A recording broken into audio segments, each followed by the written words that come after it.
Well, hi there, racing fans, and welcome to another edition of Winning Ways. James Goodman is traveling the world again. He's in Turkey, and Paul is not feeling that well. He's a little under the weather. So Graham Hawkins standing in for the pair and joined today by Warren Lenferner. Warren, welcome to the Winning Ways studio. Hello, Graham. Thanks very much. Once again, a pleasure to be here. Well, we're going to fly by the seat of our pants, but we know the format, so without any further ado, let's have our three to follow.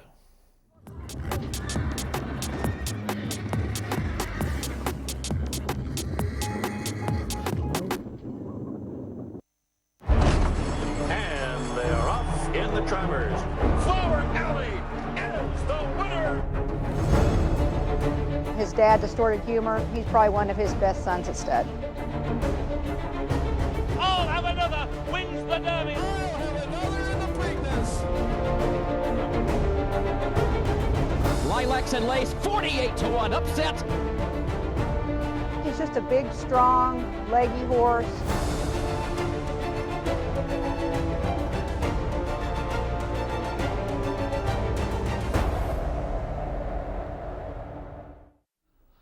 Our three to follow comprises three juveniles from the weekend, the first of which was in the opening event at Scottsville on Saturday, a son of Bankable, Bank It, running second behind Vars Dream and showing good improvement, surely now ready to win.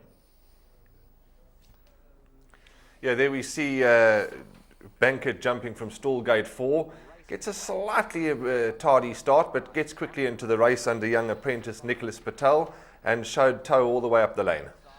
It was a bit of a strange race, this one, Warren, because the odds-on favourite Beluga led them a merry dance for most of the way, but then the race kind of changed complexion very quickly inside the last 400 metres, and the eventual winner, Vars Dream, is in the blue and white colours, a very well-related son of Var, and that'll come around them all to win going away in the closing stages. But now you can see Bank It looming up on the outside of the favourite. Yeah, very much so. Good run, as you said, Graham. Surely it shouldn't be long before this son of Bankable wins. A very good run as well from Russian Girl, the stable companion to the winner, running third. So a very good race for Robbie Hill.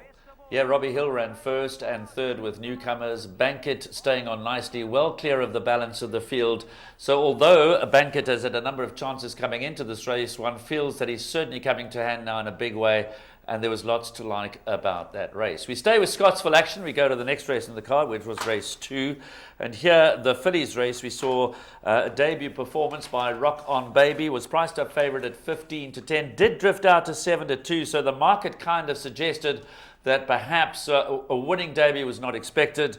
But once again, it's a Dennis Dreyer, Sean Cormack combination, and beaten on debut by Sabanana, but certainly not disgraced. Yeah, there we see Rock On Baby drawn at Stallgate 11 in the Drakenstein Silks. They also, again, a little bit slightly slow out, but quickly into the race. Right up on the outside, drawn on the outside at Scottsville. Sean Cormack makes his way sort of into the middle of the track, but a very, very good debut from Dennis Dreyer's first-timer. The eventual winner, of course, ridden by Anton Marcus for the Johan Janssen van Vuren stable. That seems to be coming right back into form. But at this stage now, Rock On Baby in the centre's actually grabbed the lead. So Rock On Baby's in front, a daughter of Seventh Rock out of a Fortwood mare, but is not going to be able to match strides with Sabanana down over the last 200 metres.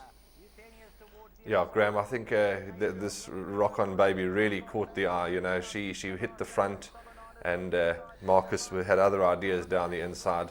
But I think Rock On Baby will probably start at restrictive odds next time, but nevertheless, she should win.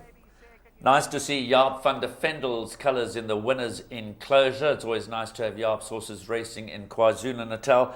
Interestingly, the winner drifted from 7-2 to 6-1, and the runner-up from 15-10 to 7-2. Normally in these juvenile races, the market is quite accurate but didn't prove to be the case in either the first or second race at Scottsville on Sunday. For our third of our three to follow, we're going to go to Kenilworth, also Saturday. La Flambe, it was the second race on the card, a maiden juvenile plate for fillies. This filly, this daughter of Windrush, went off at 100 to 1, ridden by apprentice Brandon May and trained by Adam Marcus, but certainly caught the eye with a very, very promising debut. Yeah, there's La Flambe in the highlighted hoop on your screen.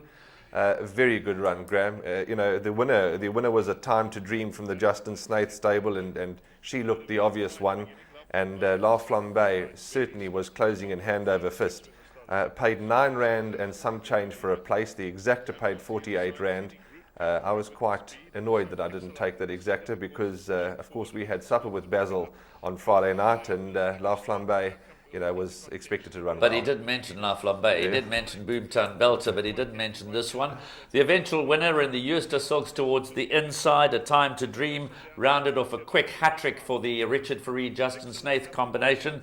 This was the middle leg of their hat-trick. They won the first 3 races on the Kenilworth card. Now A Time to Dream has come forward. Will win in good style by a couple of lengths, but La Flambe and Pixelate will fight out the runner-up berth, and they pull a full 5 lengths clear of the balance of the field. Now that's La Flambe and the big white blaze and the white noseband, and for 100 to 1 first timer, giving plenty of cheek, making Richard get to work on A Time to Dream, and in the end just running out of condition perhaps as Pixelate moves up on her outside, but she will hang on to second. And surely Warren going off at 100 to 1, that has got to be a very, very exciting debut for the daughter of Windrush. Very much so. I don't think we'll get 100 to 1 next time she runs. And as you've picked out La Flambe, we'd be remiss if we didn't mention Pixelate, as you say, really charging home on the outside. Well, they were 5 lengths clear of the 4th horse. So that's our 3 to follow. We hope you get some reward out of watching them next time out. Next up is a blast from the past. Gates are open, soft falling rain, pulling clear, soft, yes, ain't no speed. Racing in the 2000 guineas. Gates fly and they're racing in the Godolphin Mile. They're off and racing. Weight didn't matter. Class tells, soft falling rain, much too good. Soft falling rain, an impressive guineas winner. Soft falling rain is drawing clear. He's made it 7 out of 7 by winning here today. But it's soft falling rain who is powering away. We'll see out the mile in style. A high-class performer wins the Nay of Joel Stakes.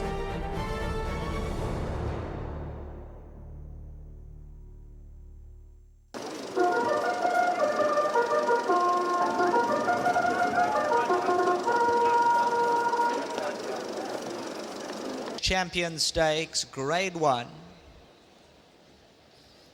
Just about set.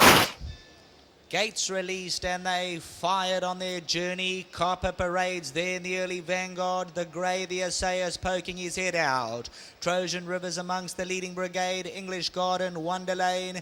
Cabanag's at the rail, Piranha's outside of him, only a neck in it. On the outside of runners, Domino Player tries to get a bit closer. Copper Parade's between them, Approachable's very keen and very wide. Skylink also looking for a slot through. They're racing mid-division, Irish Eminence in behind these, Not Liable, 6-7 lengths off them. They move down to the 1,000-metre marker and Trojan River finds the lead. On the outside is the Assaya, Wonderlane, Copper Parade, Yellow and Black Silks. Kavanaugh's in the box seats at the rail. Black Body and Red Cap, English Garden. Not Liable's in behind these. They're racing about 5 lengths in it. Piranha's next core. He gets a sit in about 7 off them. Skylink, Gold Onyx, Irish Eminence and Shere Khan. Business End of Affairs, Trojan River. The Assayas, the grey, he's about to be let loose in second. Wonderlane, English Garden. Kavanaugh's going to make his move down the inside. He's still travelling sweetly at this stage. Piranha's got 5 lengths to make up. Kavanagh let loose on the inside, puts his head in front. The Assayas, the grey, down the centre. Gold Onyx is looking to lift as they come to the 150. Kavanagh, but Gold Onyx is coming with a sustained run. Gold Onyx is looking to shake the ground beneath him, and he does so with authority. Kavanagh second, then came Zanzibar running on smartly for third. Photos in behind that, but Gold Onyx once. Well, that was Gold Onyx winning a Grade 1 race as a 2-year-old in the Premier's Champion Stakes on July Day 2010. 5 years later, and now a 7-year-old, Gold Onyx is hoping to make his presence felt again on Vodacom Durban July Day when he contests the feature race on the 4th of July. Interesting, first Grade 1 winner in South Africa for Black Miniloosh. Although not South African bred, Black Miniloosh came into the country about the same time that Gold Onyx was winning that Grade 1 race. Interesting also that he would later on go on to sire Louis the King, and we're going to be chatting to Philip Kahan in Your Call a bit later on from the Alchemy Stud. But Warren, that was a top draw performance, and he's been a game and consistent performer ever since. Placed in this year's Lormans Queen's Plate as a 7-year-old. Placed in the J&B Met as a 7-year-old, a disappointing run in the Betting World 1900, it must be said, or was it the no, it was the Cup Trial that he ran in as top weight in the Cup Trial. Disappointing run, but he likes Gravel, and you can never exclude him. No, you can't, Graham. And you know, hats off to Sean Terry for keeping him on the boil for so long. He's a lovely horse, but what a great, so good to see these old races and some lovely. You know, even Copper Parade was in the race. I mean, he's still going strong for Yvette Bremner down in Port Elizabeth. Of course, won the computer form sprint. And then, of course, a horse like the Asaya, which now is a stallion at Yellow Star Stud. So great to see these old horses, well, these horses run. Yeah, and obviously the runner-up there was Kavanagh, who went on to win races in Dubai. Finishing in 7th position that year was English Garden, who then as a 3-year-old went on to win the SA Classic at Turfentine over 1,800 metres. And as Warren said, Copper Parade, who had won a Group 2 race as a Group 1 race as a 2-year-old, also still going very strong. But nice to see Gold Onyx's victory over Kavanagh again. Brings back memories. 5 years ago, that was also the year that South Africa staged the World Cup. Can you believe it was 5 years ago? Yeah. Well, that was our blast from the past, and now for our Plum of the Week.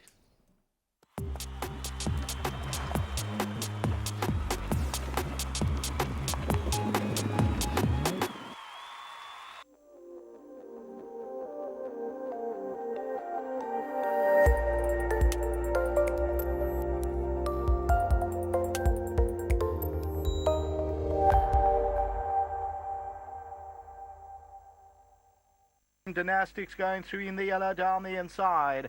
Coming to the 400-metre marker, Cassia Malley, Dynastic. Always Elders towards the inside. King Jace tries to run on.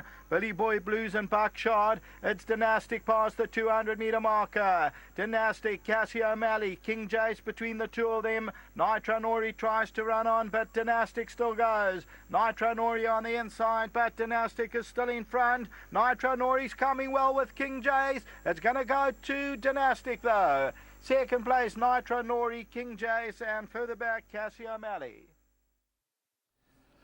Well, Dynastic seen there winning at Scottsville on Wednesday, the 10th of June. That was Wednesday last week. He was arguably the most heavily backed horse of the week to arrive. He started at 17 to 20. Incredibly, Interbet laid some 15 to 10 during the course of the build-up to the race. He shortened officially in from 14 to 10 to 17 to 20, and Warren certainly never let his supporters down. No, he didn't, Graham. He won in good fashion. You know, Dean Caname is having a wonderful trot down here in KZN for Kaya Stables and his other owners, but Dynastic looked the right one and duly obliged. Yes, heavily backed in. Some said to be before the race. Christmas has come in July. Well, June to be exact, because 15 to 10, most of the professional punters saw as an amazing price, and certainly they climbed in a big way, and eventually went off at 17 to 20. Time for us now to take a short break.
Welcome to our current affairs slot.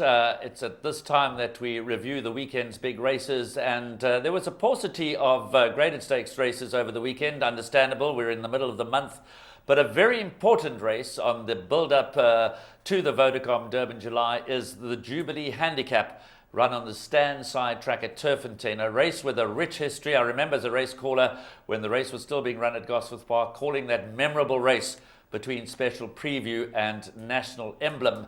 And down the years, this race has produced some very, very good finishes. Saturday, we saw a facile winner. We saw a classy winner. Did we see the favourite for this year's Vodacom Durban July? Not the best of paces as they swing for home in the 2015 Jubilee Handicap. Rushmore River guarded them for home. Mesa races away in second. Kajivanal, here's the wake-up call in the red cap against the rail. Uraculon, then came Heavy Metal. Towards the outside, Kalua Castle. Legal Eagles towards the outside of that group, and then came Judicial. They have 400 metres left to go. Rushmore River is now joined by Mesa. Kalua Castle races in third. Legal Eagle towards the outside is beginning to run on. Kajiva and Heavy Metal have their work cut out. They have 200 metres left to go. Here comes Legal Eagle with a big run. Legal Eagle hit the lead. Second place is Kalua Castle. Next stop, Vodacom Durban July. Legal Eagle has absolutely smashed them. Second goes to Judicial. Then came Kalua Castle. Heavy Metal was fourth. Further back to Rushmore River. Well, by his own admission, going into that race on Saturday, it wasn't the pick of the Sean Terry runners. He really fancied Sajiva or Kagiva or however it is pronounced, but that went wrong in the race and finished last and has now officially been scratched from the Vodacom Durban July. But Warren, Anton Marcus went down to ride him, obviously keeping him on the boil after his South African derby when the ground was certainly a lot firmer than when he won the derby. It was a lot shorter. He was a 3-year-old carrying 60.5 and giving way to these older horses. There were a lot of people who were thinking that perhaps he would have to just show that his well-being. He was not likely to win this race. But not only did he win this race, he actually blew them away. And I haven't seen the betting this morning, the revised betting for the Vodacom Durban July. But this is the horse that I'm sure Anton will ride, and he could well start favourite. Graham, yeah, where do we start? I mean, what a breathtaking performance. As you said, carried top weight. One's got to remember that Legal Eagle some time ago was 14-1, for the Vodacom Durban July, and he certainly won't be for. There's already been 2 claims, I think, and he really took my breath away. He's a good horse. I stayed up last night to listen to the interview, Sean Terry and Anton Marcus, and Anton, with the greatest respect, is not the most positive, when it comes to a horse's chances. We all know that. But he was full of praise and really positive about Legal Eagle's performance. He said that he actually felt better yesterday than he did when he won last time, which is very promising. And I think Sean Terry's brought this horse along the right way. For me, he's a massive runner in the July. Well, what is interesting for me is that firstly, he's shown that he can act on any ground because he's likely to get firm ground for the Vodacom Durban July. It's well documented that we never got any rain in May. And I've had a look at the forecast going into the Vodacom Durban July on the 4th of July, and there's no rain around. The odd little bit of rain here and there, but you can be almost pretty sure that the going is going to come up on top. So he's put that to bed, that he can act on both surfaces. Interesting, you mentioned 14-1. Before the SA Derby, there were some shrewdies around who were claiming the 150-1 that was offered. Yeah. So 150-1 was laid before the SA Derby. Now it recreates this whole argument, which is one that I save every year, the 3-year-olds versus the older horses, because obviously Legal Eagle is well. We know that French Navy is well. Now Legal Eagle has won the SA Derby and the Jubilee Handicap. French Navy won the SA Classic and the Daily News. So Sean Terry has a very powerful hand with the 3-year-old. He's got some older horses in the race as well. He's got Gold Onyx, who we saw in the blast from the past. So he's going to have a strong team lineup for the Vodacom Durban July. But obviously they're up against Futura and Wiley Hall, who represent the older horses. How do you see the best of the 3-year-olds against the best of the older horses? Yeah, Graham, it's going to be competitive. It's not going to be a walkover. I mean, Wiley Hall, Andrew Harrison told me he saw him work the other day at Ashburton and put up a great performance. So he's definitely, a big runner. You've got to respect Wiley Hall's chances. Futura, what a good run the other day. when Legislate won. So he's going to be primed for this race. Justin Snaith was with us on the podcast for the SA Racing app, and all is well on song for Futura.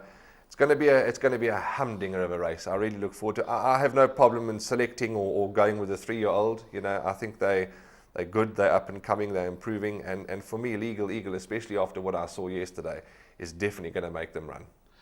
Now, we've seen some horses coming out, some surprising.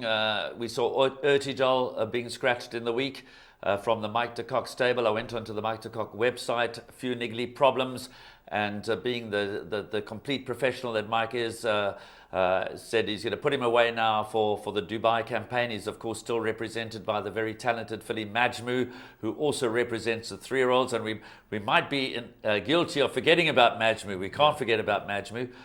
We've seen Unparalleled come out. We've seen No Worries coming out. Legislate was scratched. And so the field is starting to come down. The final field will be announced at a function at Greyville next Tuesday, the 23rd of June. Declarations close on the Monday. And at that point, obviously, the selection panel will sit down to finalize the field of 18 runners and 2 reserves. So 20 will be carded with 2 reserve runners. But nothing came out of the Jubilee Handicap behind Legal Eagle to put their hands up. Yeah, I agree with you. You know, Judicial was running on strongly in Kalua Castle, but as you say, for the rest of them, you know, I think their chances of getting in are. So it would seem to be a long shot for any of those that finished behind Legal Eagle to get into the final field of the Vodacom Durban July. It does, of course, depend on who's declared at the final declaration stage, which is 11 o'clock on Monday, the 22nd of June, today week. Well, that was the Jubilee Handicap at Turfentine. Although we didn't have any feature races run at Scottsville over the weekend, it was the Chapter Challenge. Great for Alison Wright to walk off with a winner's check. Well, as Dee said in his interview, Alison Wright showed the boys a galloping lesson. So, yeah, she took home the money in the Chapter Challenge series, and I hope she'll buy us a drink when we see her next. Yeah, but her stable has really been ticking along very nicely. Very consistent. You know, I often look at their stats and they do very well, and their horses are always fitting well and they run well. But it was good to see her win it. And of course, we had the 3 Chapter Challenge races at Scottsville yesterday, or at least on Saturday, the 1200, the 1950, and the 1600.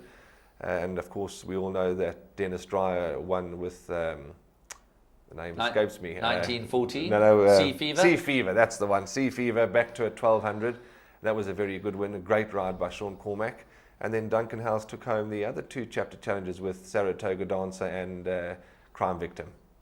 Now, I know that you're very partial to Saratoga Dancer. I think your father's got a share in the horse, if I'm not mistaken. No, my uncle. Your Yeah, uncle's got a share in the horse, Saratoga Dancer. His victory was emphatic. He's certainly heading. In fact, I was going to send through to Duncan that perhaps this should have been supplemented into the July a while back. He'd have been an interesting runner, particularly where they're falling out. But seriously, obviously, big plans for Saratoga Dancer going forward. He won it by 3 lengths and more. And those races are normally very competitive, very tough to win. But he certainly won it well. He did, Graham. He is a lovely horse, you know, and well done to all the partners, the Trotters and the Westwaters, and as I said, the Nids, and of course Chris Winter, who bought in late. He's a very lucky guy, Chris Winter. You know, everything he touched turns to gold, so we're happy to have him in the partnership. And yeah, he won well. He's really done well so far. He's very green still. Gavin phoned me after the race on Saturday and said he's just a big baby. He's very immature. And speaking to Duncan, he's going to put him away now, give him his inoculations, put him away, let him have a bit of a rest, and we'll see him as a better 4-year-old. Well, Duncan also won, of course, with Crime Victim, so his stable continues to perform at the top of its game. He is, of course, the current KwaZulu-Natal champion trainer in terms of the number of wins. He won that title last year, so that stable continues to tick along nicely. Talking about Gavin Larena, he had an eventful day because he had to miss a few rides due to flights letting him down. But he seems to have kicked clear a little bit in the Jockeys Championship. I believe he is 5 ahead. I guess that is subject to audit and recheck. And also I heard this morning that Samanga Kamalo, who was due to ride some pretty good horses at Flamingo Park, is not actually going to be there to fulfill that engagement, those engagements. Of course, by the time this show goes out, we do record on a Monday morning and it goes out on a Monday evening. So that'll all be history. But that's what I was hearing this morning. Interesting, because I haven't checked the jockey changes. Because I think he was looking at Flamingo Park to perhaps reeling in, because I think he's 5 behind Gavin. Yeah. But it's getting very exciting. It is getting very exciting, Graham. And, often, people say we seem to go on, and the media and the racing public go on about it. But it's exciting for racing. That's what, it's two champions. And in fact, all the jocks that are in the championship, it's great to see them all go head to head. But at this stage, it does look like it's going to be a 2-horse race between Gavin and Samanga. But it's not over till the fat lady sings. And great excitement. Really, it is good. I said to Gavin the other day, do you sort of check, where's Smung? He says he just puts his head down and goes, and if it's meant to be, it'll be. He got pipped on the post last year. So, it would be nice for either of them to win, but great excitement.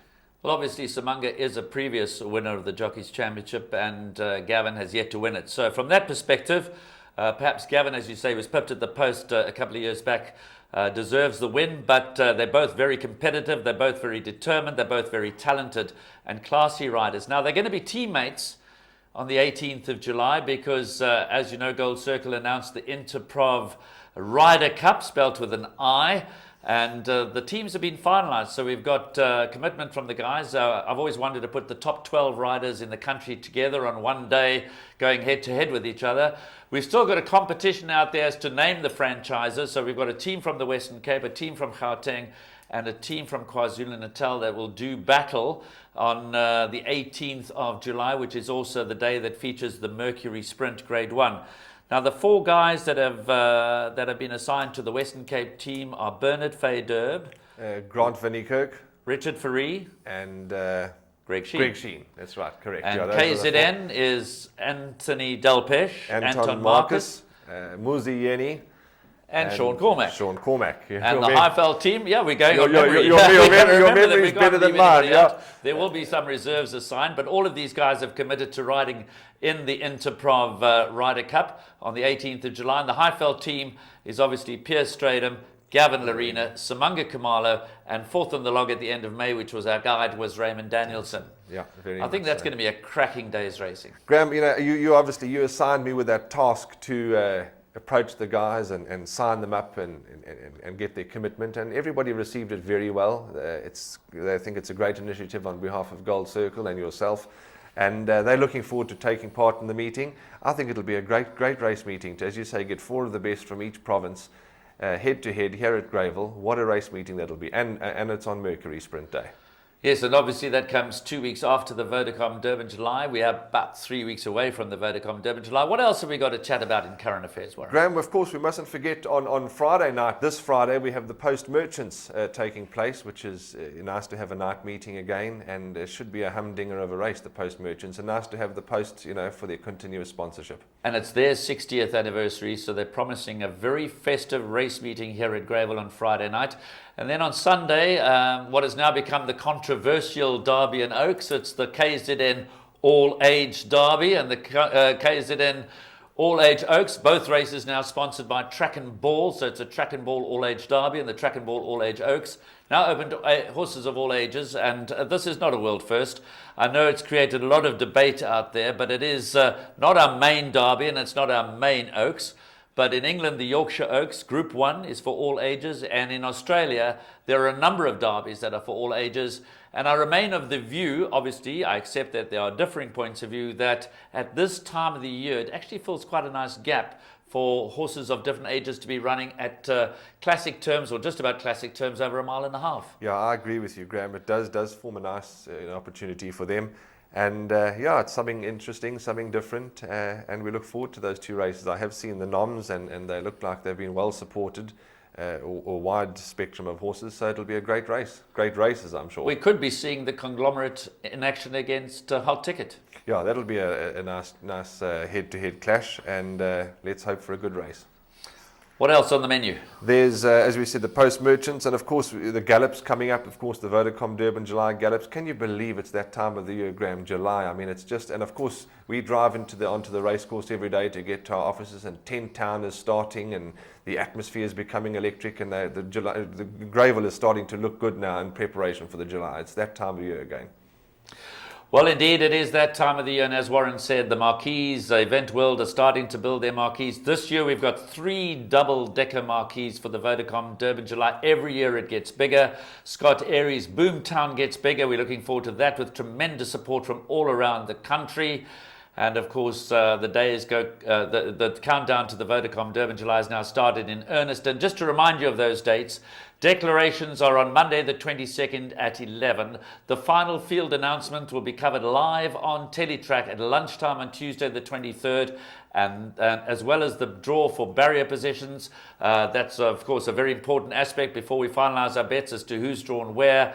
Then on Thursday, the 25th, as Warren said, it's the gallops, the all-important gallops for the Vodacom Durban July, to be followed by the Super Sale, the Michael Holmes Bloodstock Super Sale here at Gravel Racecourse. Well, that's current affairs. Up next, I'll be chatting to Philip Kahan of the Alchemy Stud in Your Call.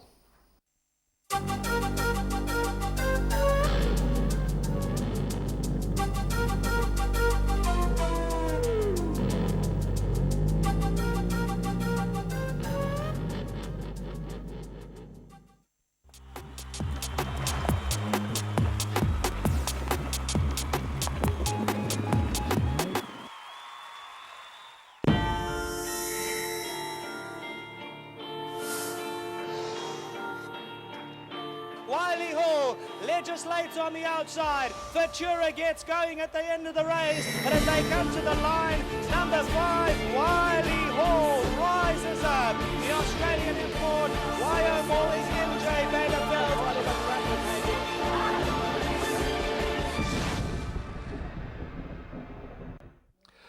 Welcome back for this week's edition of Your Call to round off the Winning Ways show. And in his absence, James has asked me to say hello and to welcome into the Winning Ways studio the owner or co-owner of the Alchemy Stud, Philip Kahan, a man that I've known for many, many years. Philip, welcome. Graham, lovely to be here, especially this time of year in Durban. The beach is beautiful, the weather is hot, the beer is cold, the racing is at its peak. It's fantastic to be here. Thank you very much. And I see you pretty much like James as well. You sort of save money on your cigars by not lighting them. Yeah, well, especially not in the studio, but I actually brought some cigars for James, but he's not here, so I'll smoke them for him. Yeah, he was called away at the very last minute on a wonderful trip to Turkey, which he's enjoying with a couple of other racing mates whose names shall remain. I'm not at liberty to disclose those names on air. But Philip, welcome. As I said, you and I have gone back a long ways. We know each other a long time. The Alchemy Stud has been around a long time. Give us some idea of how it all started. Graham, it started by accident. My dad came down from Namibia, where it's all desert, and he was driving through Cape Town. He saw all this greenery and the lush grass, and he sort of missed it. And then he bumped into Ronnie Rosen and Selwyn Simpson and a couple of chaps, and they asked him to put forward some finance. And the next thing, we ended up with a stud farm. So you're telling me that you actually grew up in Namibia? I grew up in Namibia. It was a lovely way to grow up. And we grew up in mining. So my dad always had great respect for the Oppenheimer families, and that's how we got to Louis the King, but that's another story. Yeah, we'll get to Louis the King in just a little while. But just going back to those early days, because you've thrown a few names around there that will be remembered by some of our viewers. Certainly Ronnie Rosen, Lawrence Trackman, Selwyn Simpson, an interesting character and a personal friend and a mentor in many ways. I started out working for Selwyn Simpson with Emeritus Bloodstock, who used to run the Cape Sales at the Goodwood Showgrounds, which is now the home of the Grand West Casino. I think a phenomenal chap. If I'm right, he also started Computerform. He started Computerform Cape Town. He bought the license for Computerform Cape Town. He didn't start Computerform. That was Chris Gill and Martin van Niekerk, who owned Rotterdam, if you recall, with those yellow and white colours and the black sleeves. But they focused on the Highveld, and Selwyn acquired the license to start computer form in Cape Town. The book used to be oddly shaped, and I was working for Selwyn at that time. I just started calling in 1977, and I started doing pedigree research for him as well. Selwyn was a great guy. He did the Plum Bowl deal. He did the Highlands Farm Stud deal, selling it from John Stubbs to the Beck family at the time. And Selwyn is still around. You know, he's still around. He and I had dinner not that long ago. He was one of the great characters of the game.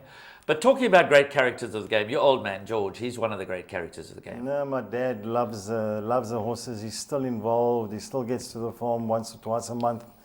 And he still tells me, why you're not mating this mare to that stallion, and where are you selling these horses? And certainly the mares or the bloodlines that were at the farm when he started, he follows every one of those descendants weekly.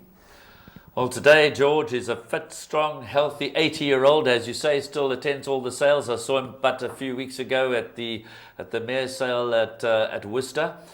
But now going back to those early days of the Alchemy, some memorable horses were bred. Throw a few names at us. We started off with only about 10 mares, and sorry if I can just say one thing, my current farm manager, Morne de Villiers, is actually one of the guys who started the Alchemy. He left us and he's come back to us. But success came very early at the Alchemy. One of our first horses was Flow by You, a tremendous horse. Shoe Shack, Cash Gold, and then offered Shoe Shack out of her. And we've just been very, very lucky or done something right. Well, let's talk about Flow by You, because he was trained by Eric Sands, if my memory serves me correctly, and ridden most of the time, if not all of the time, by Carl Nesius. But he was owned, as I recollected, by the then chairman of the Arsenal Football Club. Sir Robert Bellinger, I think. That would be correct. Oh. Only horse he ever owned in South Africa. Well, Eric always tells me that after the horse became, I think he became champion sprinter of his year and joint horse of the year, he went to Sir Robert Bellinger and said, okay, let's buy you another one. And he said, well, I've owned the best. Why should I own the second best? Well, coming from the chairman of Arsenal at the time, I guess he had a right to feel that way. I wonder, he's no longer with us, of course. No. He was quite elderly at that stage, and I'm sure he'd be watching from above and shouting Arsenal on still. But he was a major celebrity who owned horses in South Africa, and that of course became a trend as time went by. But you also mentioned Shoe Shack, of course, who was locally owned by Derek King Martin. That's how he would be referred to if Paul was sitting in the chair now, and trained by Trevor Lang, and in fact was one of the last Group 1 winners, I think, for Trevor Lang, who is in fact Lucky Udalakis' father-in-law. Well, I still see Trevor in Joburg, but Derek Martin, when I see him here, the first thing he says, you remember Shoe Shack. He says, what a great horse. And you get that, that's the nice thing about breeding and racing in South Africa. You keep on bumping into the people that you've enjoyed success with. You know, the history, especially if you've owned a Group 1 winner or bred a Group 1 winner, it's a tremendous feeling. Now, where is the Alchemy? The Alchemy is in Robertson. It's 5 kilometers outside of Robertson.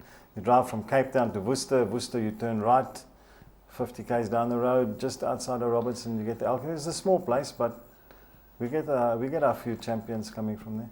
So that's in the heart of the Bar Valley, which was, what did the B stand for?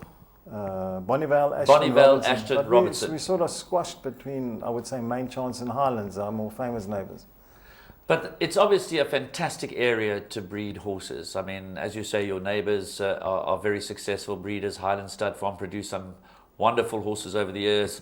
The Doms brothers in their time, etc. But the Normandy Stud, I apologize for those I'm not mentioning. There are just too many to mention individually. But the point is, it's great thoroughbred horse breeding country. What makes it so? We still argue what makes it so, but I say it's a cold weather at night, kills the bacteria. It's a hot weather in the day that lets the horses grow. And if you still believe in it, the limestone in the ground. But nowadays everybody's feeding out of the bag. But I still think it's got something to do with the water. But the cold nights and the hot days is ideal growing for thoroughbred racehorses. Makes them hard. Going back to the beginning, but moving forward, obviously at that stage, Uncle George was provided the seed capital for the Alchemy, but there were other guys involved. At what stage did it become the sole proprietary business of the Kahan family? About 4 or 5 years after the Alchemy started. It was originally the wedge stud, and they bought it, and then my dad was providing this finance. But it takes a lot of time and effort and capital to start a stud farm. It's not something that happens overnight. And the more it needed funding, the more guys disappeared. And then about 4 or 5 years later, my dad took it over solely, and then I got more and more involved. Philip, over the years, as I said, we go back quite a long way, and I certainly go back a long way in the auction business and assisting breeders and selling for breeders. And one of the worrying factors about our industry is the number of breeders that have fallen by the wayside. If you only got to go back in time to see how many breeders were registered in the 1990s and the 1980s compared with today. How do you see, what are the challenges facing breeders today in general, and what are some of the solutions? Are there solutions for us? I think the greatest thing you've hit on is solutions. In this game, you've got to be part of the solution and not part of the problem. And we have too many guys who hit the problems. I like to look at the positive side. I think breeders can be so much more involved in motivating this game, in financing the game with promotions and getting involved in the racing. If you look at in America how they've done it, the breeders are very much behind the racing clubs. And we're at the beginning of, there's going to be $1 million races next year. Even this Natal sale coming up has got an extra R1 million on it. That's why we bring horses to Natal. It's a small sale, but the buyer can win an extra R1 million. There's so much positive ahead. And if we all work together to a positive end, the racing is just growing. The demand for horses still seems to be there, particularly for quality horses. And over the years, you've provided the market with a number of quality horses. Not that long ago, of course, your top sprinter, Mythical Flight, he was a grand horse. He was a phenomenal horse. Chris van Niekerk bought it with Sean Terry. I've got a lot of luck together with those chaps. They're very professional, but it was the first horse they bought from me. I think Marcus was also involved. And, you know, when that horse won, I think 7 in a row or 6 in a row, when you get to the 6th or the 7th race in a row, and then I think he broke the course record up in Joburg. I mean, to be involved 55 point something. To be involved with that, I got calls from England, from Dubai, from America. Even the Yankees said that's a fast time. Even the Aussies said that's a fast time. It's just phenomenal to be. I bought that mare from Linton Ryan for 14.5 grand. He's got a good eye for horse. And you still do business with Linton? Yes, I appreciate his input. Linton he's an old soldier. It's not his first rodeo, you know. Now, there are lots of mare sales, and generally we view mare sales as cull sales, apart from a few odd lots that stand out obviously on the page and that are going to go for plenty of money. But very often, with the benefit of hindsight, there were bargains at these mare sales. When you go to a mare sale like we were at 2 or 3 weeks ago at Worcester, with your dad, looking at the catalogue, what are you looking for? Lionel Cohen taught me, buy low, sell high.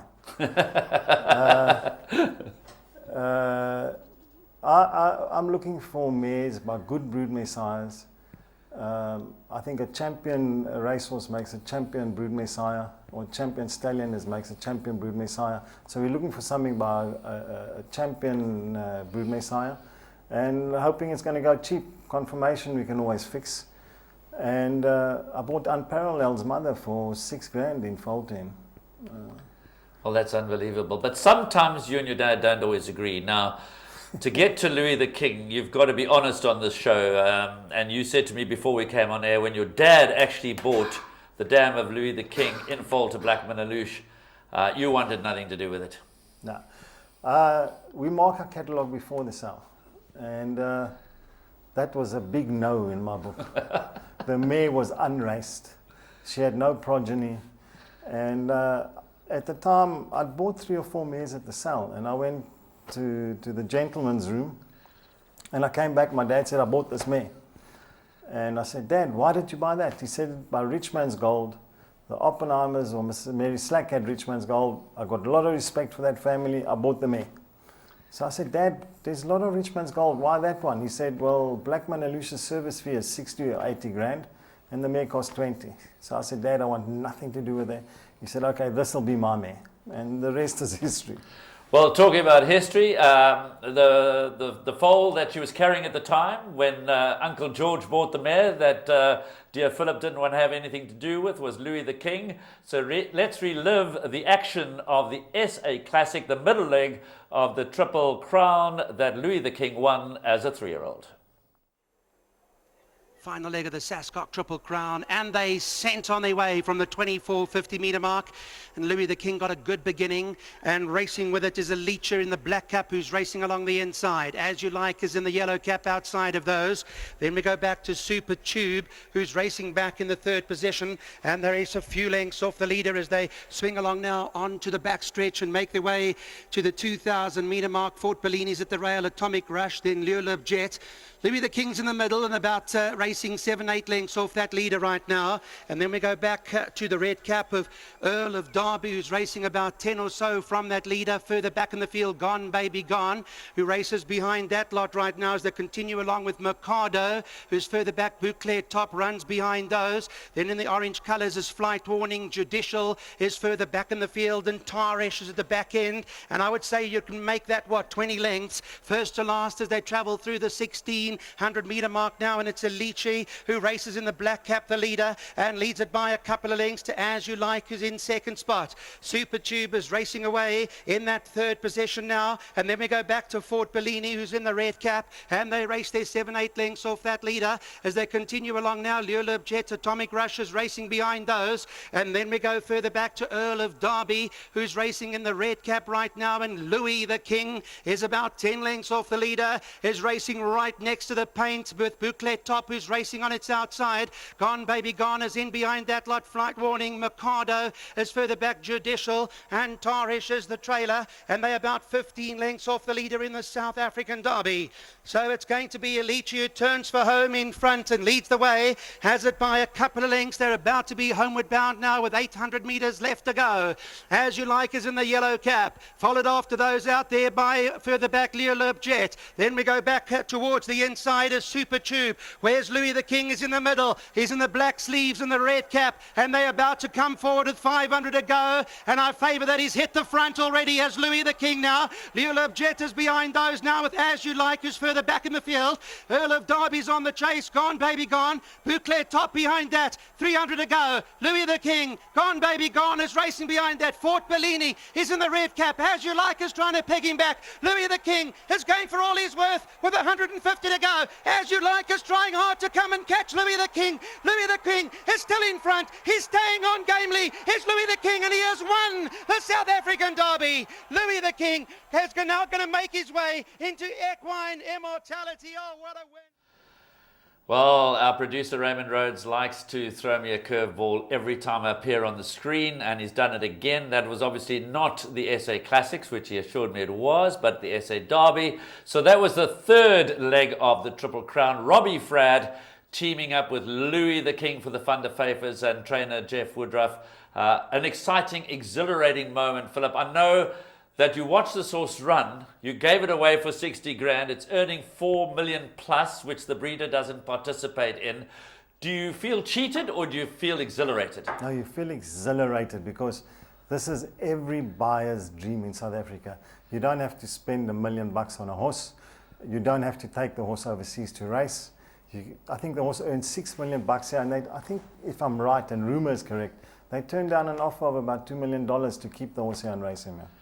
Well, yeah, we never know what really is the truth with those rumours of offers, but I'm sure they were offered a lot of money. Now, obviously, it's well known that things have gone wrong for Louis the King as a 4-year-old. He enjoyed a fantastic 3-year-old career, winning the Triple Crown. He's going to be retired to stud. Any further details of where he might be going? I've had a couple of chats to Jeff Woodruff, and I've currently got 3 stallions at the Alchemy. So I think they might be looking around at different offers, but they'll come back to me and let me know. Talking about the 3 stallions that you say you've got on the farm, who are they? We've got Dan DeLager. He won the Derby here, if I'm correct. a son of Incosta Lager, a Daniel mare. We've got the international jet-setting Gitano Hernando. He beat River Jatez in Singapore. And we've got a new stallion from Australia, Where's That Tiger? But he's already had feature winners here. Tiger Quest with Dominic Zaki, very nice horse, well syndicated. But they all got their first crops now. And the Gitano Hernandos, are you impressed with them, happy with them? I'm very impressed with them, very happy with them. But I think they're going to have to show us what they got on the racetrack. When you're planning matings, for you, what are the critical factors as a breeder? Bearing in mind that you want to obviously be commercial in the ring, this is the balance that breeders face. Being commercial in the ring because you need money to survive, but you also need results on the racetrack. So you've got to, in some ways, breed for the ring, but most importantly, you've got to breed for results. I think you hit the nail on the head. Lionel and I always bred according to confirmation. Confirmation first, otherwise any guy can mix a pedigree. The computers do it for you nowadays. In the old days, it took us 3 days to do a pedigree. Now you do it in 30 seconds. So you must have your understanding of confirmation. Then you do the pedigree. And then like a farm like me can only send 1 mare to Captain L every year. I haven't got 10 shares in Captain L. I can send 1 mare. I've got to find the best mare on confirmation, the best mare on pedigree, and then the commerciality will come from that. Now, you mentioned the KZN yearling sales, which are the 2 days prior to the Vodacom Durban July. This year on the 2nd and 3rd, the Thursday, Friday at Sun Coast. You're bringing a few horses up to the sale? We always keep special horses for the sale. Louis the King was sold here. Unparalleled was sold here. What can we look forward to this year? This year, I've got a Walmart Lights colt out of an imported mare that I think is a superstar. I've got a couple of Toreador colts. I've got a Silvana colt, half brother to Pure Power. We keep some special horses. I've got 4 colts, 4 fillies. And I come here to bring the family on holiday. This is the best place to be. Besides the racing, the beach, the curry, the beer, it's lovely. So you've got some nice horses that we can look forward to selling and buying at the KZN yearling Hopefully sales. another Unparalleled or Louis the King. I want to get another happy customer. Lastly, what's left for Philip Kahan? What do you still want to achieve? What's on your shopping list, top of your shopping list? Top of my shopping list is I've won a lot of Group 1 races. I think we've bred 19 Group 1 winners. I might be incorrect, but some of them under the Alchemy's name, some under other people's names, like Aslan was bred by us and Glen Ellen, but registered under Glen Ellen. But I think we've got 19 Group 1 winners from the Alchemy so far over all distances. What I really want to win is the Cape Guineas. I've run second with Glamour Boy, another good horse that we bred. But Ken Truter and Glamour Boy. Ken Truter and Glamour Boy. My big wish is to win the Cape Guineas. Philip Kahan, thank you very much for coming into the Winning Ways studio and enjoy your holiday. We look forward to seeing your horses at the KZN yearling sale on the 2nd and 3rd of July. From us, that's a wrap. Can I just say one thing? Yes. I want to thank you for always being a gentleman and all the leadership and the kindness you've shown us in the sales ring, whether it was on the giving or the receiving end. Well, Philip, that's very kind of you. So it's always a pleasure to have a chat with Philip. He enjoys the game. He enjoys his wine. He enjoys his beers. He enjoys his cigars, as you can see. Most of all, whether it's from the breeding side or the sporting side, he loves thoroughbred horse racing, and that's a passion we share. Thanks for joining us. Good night.